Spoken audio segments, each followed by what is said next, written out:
আসসালামু আলাইকুম। Free hand writing এর ধারাবাহিক ক্লাসগুলোতে আজকের ক্লাসটিতে সবাইকে স্বাগত জানাচ্ছি। আমরা আজকের ক্লাসের যে অংশে রয়েছে সেটা আছে ছিল নেই থাকবে। এই যে বাক্যগুলোর সাথে এই শব্দাংশগুলো যখন থাকে তখন কিন্তু তিনটা পারপাসে আমরা ব্যবহার করে থাকি: ব্যক্তি মালিকানা, কোনো কিছুর মধ্যে কিছু, অবস্থান অর্থে। এখন আমরা আজকে দেখার চেষ্টা করব যে ব্যক্তি মালিকানায় কোনো কিছু আছে ছিল নেই থাকবে এরকম বোঝাতে গেলে আমরা কি স্ট্রাকচার ব্যবহার করব, কিভাবে ব্যবহার করব, এগুলো প্র্যাকটিস আমাদের করতে হবে কিভাবে। বিশেষ করে এই ব্যাপারটা কিন্তু খুবই সহজ এবং এই নিয়মগুলো খুব সহজ। তোমরা যারা পারো তোমাদের হচ্ছে এখন রিভিশন হবে, আর যারা পারো না তোমাদের কিন্তু শেখা হবে। এখন আমরা যদি ব্যক্তি মালিকানায় কারো কোনো কিছু আছে ছিল নেই থাকবে, যদি বলি আমার একটি মোবাইল আছে, এই মোবাইলটার মালিকানা কে? আমার। আমার একটি বই আছে, এই বইটা কার? আমার। তাহলে এরকম যদি কারো অধীনে, কারো পছন্দে, কারো মালিকানায় কোনো কিছু আছে সেটা যদি বোঝাতে চাই, যে মালিক সে হবে সাবজেক্ট। এখন যদি বলি যে আমার একটি বই আছে, মালিকটাকে আমি, তাহলে আই। তাহলে এ হবে সাবজেক্ট। এরপরে বর্তমানে যদি কোনো কিছু থাকে তাহলে হ্যাভ অথবা হ্যাজ। যদি অতীতে কোনো কিছুর মালিক ছিল তাহলে সেক্ষেত্রে হবে হ্যাড।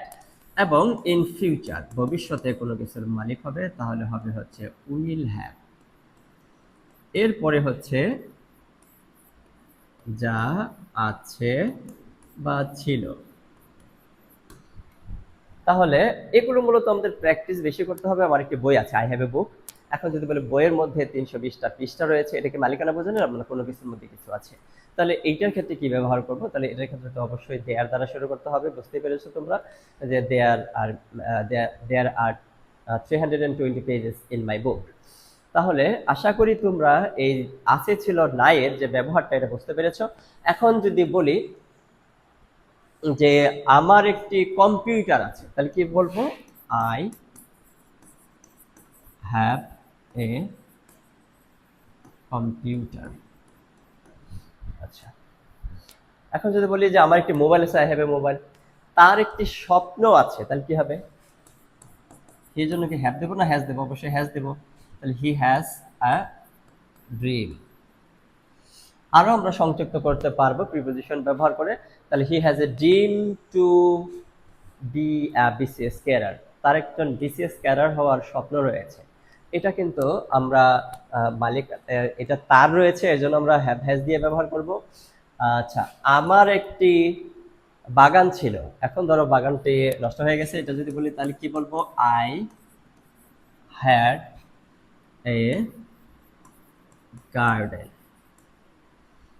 আচ্ছা, ইন মাই হাউস, আমার বাড়িতে আমার একটা বাগান ছিল। এখন এখন এই যে এরকম ব্যক্তি মালিকানার যে ব্যবহারটা, এটা আশা করি তোমরা বুঝতে পেরেছো। কি করতে হবে এখানে? তাহলে যে মালিক তাকে বানাতে হবে সাবজেক্ট। এর পরে হচ্ছে হ্যাভ ভার্ব হবে মূল ভার্ব। এর পরে যেই বস্তুটা বা যেই নাউনটার মালিক সেই নাউনটা আমাদের ব্যবহার করতে হবে। এবং এরপরে প্রিপোজিশন ব্যবহার করে আমরা চাইলে এক্সটেনশন সংযুক্ত করতে পারবো। আশা করি তোমরা এই ব্যক্তি মালিকানা কোনো কিছু আছে ছিল নেই এটা বোঝানোর জন্য কি ব্যবহার করবে সেটা বুঝতে পেরেছো, এবং তোমাদের প্র্যাকটিক্যাল পারপাসে এবং লিখিত পারপাসে তোমরা ব্যবহার করতে পারবে।